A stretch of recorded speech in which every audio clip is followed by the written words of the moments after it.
Hey guys, it's Jade from Bedtime Bookworm. Welcome back to my channel. Today I'm going to talk about some of the books that I read in January. I've decided that I'm going to start doing two separate wrap-ups during the month. A lot of people are starting to do these like reading updates or what I've been reading lately videos instead of wrap-ups, which I think is a great idea, and I'm kind of jumping on that bandwagon. Not because I read so many books in 1 month that I can't talk about them in one video, but as a new booktuber, doing monthly reading wrap-ups have been a little bit nerve-wracking because they're longer videos, they're harder for me to plan, they're harder for me to edit. By the time I get around to posting them, if you haven't noticed, they've been really late. And so I'm hoping that by breaking them up into 2 videos, I can get them up in a more timely manner. And also, doing the monthly wrap-ups, I've often filmed a lot more than I actually put up because I have so much to say about the books, but then when I'm going through the editing process, my videos, they get so long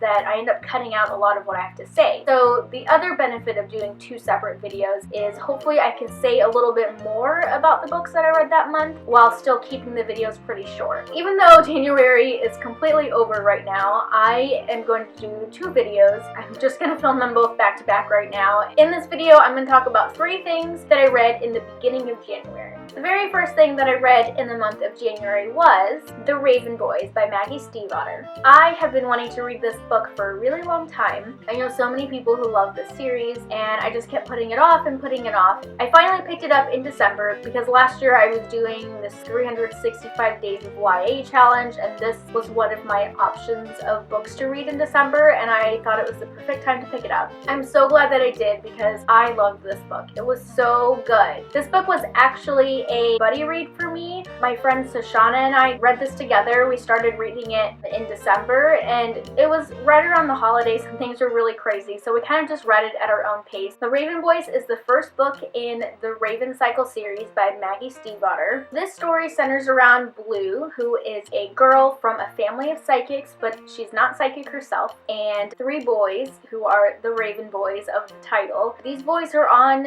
this quest, and somehow their paths cross with Blue, and they become friends, and Blue goes on this quest with them. It's not a very good synopsis. That's the basics of the story. I loved everything about this book. I don't think I have anything negative to say. The characters are wonderful. I loved Blue and her family. They're so quirky and interesting, and then also 3 boys, they all have such different backgrounds, and they're all just really unique characters. I really love the plot of the story. It's not like any other story that I've read before, and I'm really excited to see where it goes. I want to finish the other 2 books in the series by the time The Raven King, or around the time The Raven King comes out, which is the last book in the series. So I'm really excited that I get to read all of these books in pretty close proximity to each other. Like I said, I loved everything about this book, and I gave it 5 out of 5 stars. The other 2 things that I read in the first half of January are 2 novellas. As you guys know, I've been reading a lot of Leigh Bardugo lately. I just finished the Grisha series in the month of December, and in the month of December I'd also bought the ebook bind-up of 3 novellas. So I read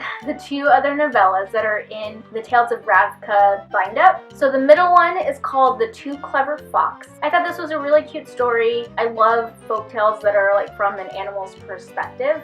I didn't see the ending coming. I gave this novella 4 out of 5 stars. It was really enjoyable. And then the last novella in the bind-up that I read is called The Little Knife. It was a fun, cool read. This was probably my least favorite of the 3 that are in this bind-up. It's just the least memorable. And I gave this one 3.5 stars out of 5 stars. If you really like the Grisha series, and if you really like that world, then I think these novellas are worth checking out. They're just some short little folktales that take place in the Grisha world. They don't have anything to do with the plot of the Grisha series. They can just enhance your experience of the world if you want that. So that's what I read in the first half of January. Keep an eye out for my wrap-up of the second half of things that I read in January. That's all I have for now. Until next time, bookworms, keep reading.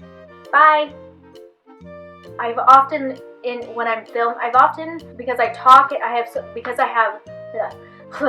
The Raven Boys is a series. It centers around 3 Raven Boys, which the Raven Boys, which their paths cross, with Blues, and I loved The writing of this book is really great. And so, I gave this 4 out of 5. That's all I have for now. Bye.